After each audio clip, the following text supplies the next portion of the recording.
মার্কেটিংয়ের প্রথম পত্র উৎপাদন।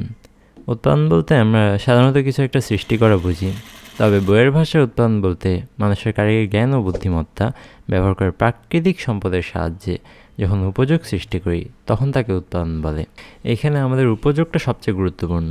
উপযোগ বলতে আমাদের যে অভাব পূরণের ক্ষমতা, যেমন আমাদের যখন পিপাসা লাগে আমাদের পানিটা আমাদের পিপাসার অভাবটা পূরণ করে, তেমনি উপযোগের সংজ্ঞায় পণ্য বা সেবা সামগ্রী মানুষের মধ্যে অভাব পূরণের ক্ষমতাটাকে উপযোগ বলে। যেমন যখন আমাদের ঠান্ডা লাগে তখন আমরা গায়ে সোয়েটার দিই, সেটা আমাদের ঠান্ডার অভাবটা পূরণ করে।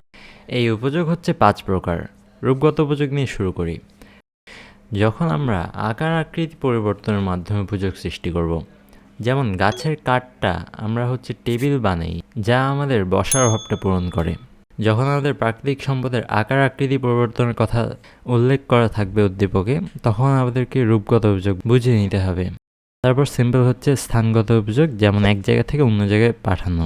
তারপর কালগত উপযোগ, যখন আমরা এক সময়ের জিনিস অন্য সময় ব্যবহার করব, এটাকে মূলত কালগত উপযোগ বলে। যেমন যখন আমরা ঠান্ডার ফল সবজি সংরক্ষণ বা গুদামজাতকরণের মাধ্যমে যখন আমরা সেটাকে গরমকালে ব্যবহার করতে পারি, তখন সেখানে আমরা একটা সময়ের সুবিধা পাই, সেটাই সময়গত উপযোগ। অন্যদিকে সত্যগত উপযোগ যখন আমাদের মালিক পরিবর্তন হয়, যেমন যখন কিছু আমরা কিনি তখন সেটার মালিকানাটা পরিবর্তন হয়ে যায়, এটাই সত্যগত উপযোগ। তারপর সবচেয়ে ইম্পর্টেন্ট সেবাগত উপযোগ, যখন সরাসরি আমরা একজন আরেকজনকে সেবা দেই তখন সেটাকে সেবাগত উপযোগ বলে। যেমন উদাহরণস্বরূপ যদি আমরা দেখি যে একজন ডাক্তার তার পেশেন্টকে সরাসরি প্রেসক্রিপশন দেয়, সেরকমভাবে শিক্ষকও কিন্তু আমাদের সরাসরি একটা প্রশিক্ষণ দেয়। আরেকটা উদাহরণ উকিল, তার আমাদের সবাই সেবাগত উপযোগ দেয় যার একটা বিনিময় মূল্য থাকে। এখন সিকিউ থেকে আমরা কিভাবে উপযোগ বুঝতে পারবো দেখি। উদ্দীপকে টাঙ্গাইল বিতান প্রতিষ্ঠানটি বিখ্যাত টাঙ্গাইলের কাপড় নিজস্ব পরিবহন ব্যবস্থার মাধ্যমে সারা দেশে সরবরাহ করে। এইখানে যেমন পরিবহনের কথা বলা হয়েছে যে সব জায়গায় তিনি পৌঁছায় দেয়, এটাই স্থানগত উপযোগ। তারপর এখানে জনাব নওগাঁর একজন ধান উৎপাদনকারী, সরবরাহ বেড়ে যায়, ধানের মূল্য কমে যায়, এতে লোকসান হয়। তিনি উৎপাদন মৌসুমে ধান বিক্রয় না করে উপযুক্ত সময় বিক্রি করেন ধান। এই যে একটা সময়ের পরে অন্য একটা সময় বিক্রি করে, এখানে আমাদের সময়গত উপযোগ সৃষ্টি হয়। এইভাবে উদ্দীপক থেকে আমাদেরকে বুঝতে হবে যে কোথায় কোন উপযোগ সৃষ্টি হয়েছে।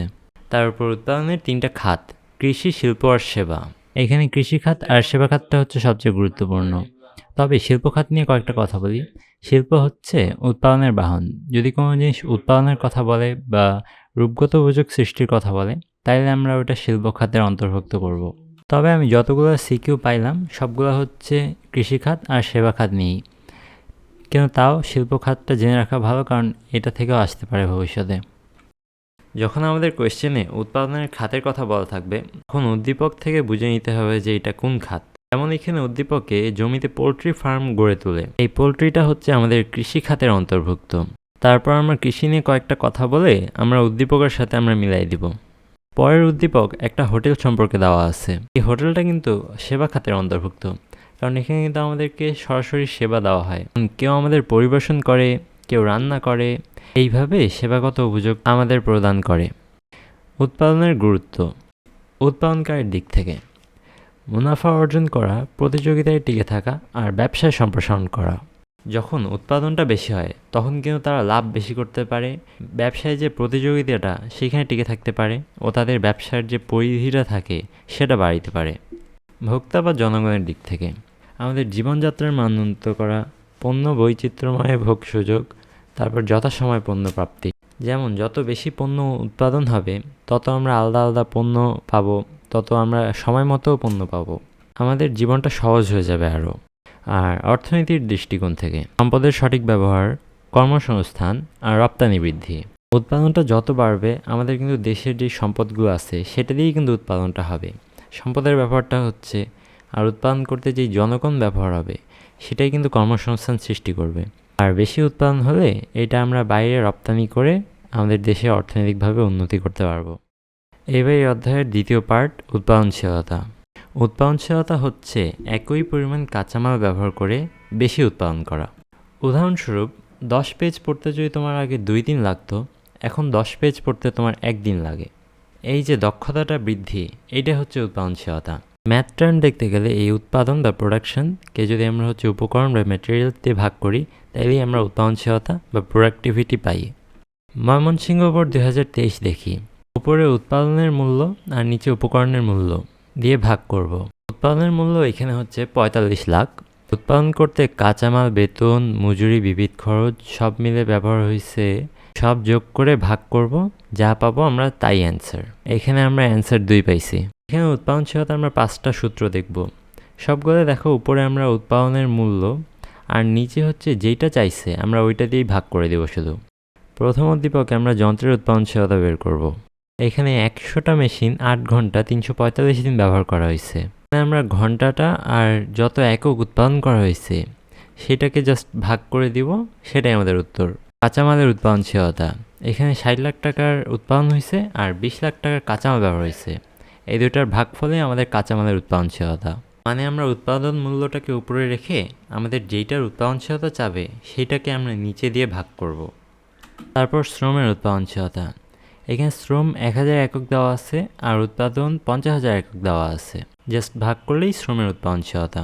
তবে প্রশ্নে যদি আমাদের এখানে শ্রমের উৎপাদনশীলতার মূল্য চাইতো, তাহলে কিন্তু আমাদের 50,000 একক উৎপাদনটা প্রত্যেক একক যে 200 টাকা করে উৎপাদন ব্যয় লাগছে সেইটা গুণ করে দিয়ে আমাদের শ্রমের যে 1 লাখ টাকা ব্যয় আছে সেইটা দিয়ে ভাগ করে দিতে হইতো।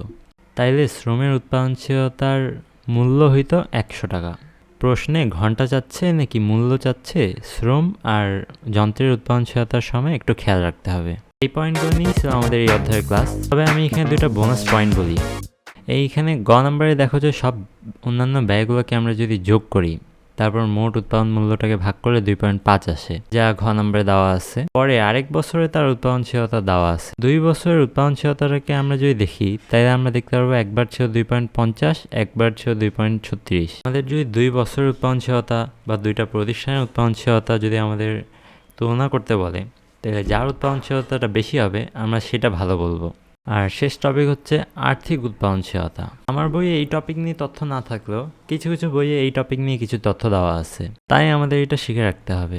আর্থিক উৎপাদনশীলতা বলতে সংযোজিত মূল্য আর রূপান্তর মূল্যকে ভাগ করতে হয়। সংযোজিত মূল্য হচ্ছে বিক্রয় মূল্য থেকে কাঁচামাল মূল্য বাদ, বিক্রিত মূল্য বলতে কিন্তু হচ্ছে মোট উৎপাদন মূল্যটাই, আর রূপান্তর মূল্য হচ্ছে মোট উপকরণ থেকে কাঁচামাল বাদ। মানে বেসিক্যালি হচ্ছে উৎপাদন মূল্য আর উপকরণ মূল্য 2টা থেকে শুধু কাঁচামালটাই বাদ, তাইলেই আমরা আর্থিক উৎপাদনশীলতা পাই। এই অধ্যায় হচ্ছে এইটুকুই। যদি হচ্ছে এই অধ্যায় থেকে কোয়েশ্চেন আসে, তাহলে এই পয়েন্টগুলো থেকেই আসবে।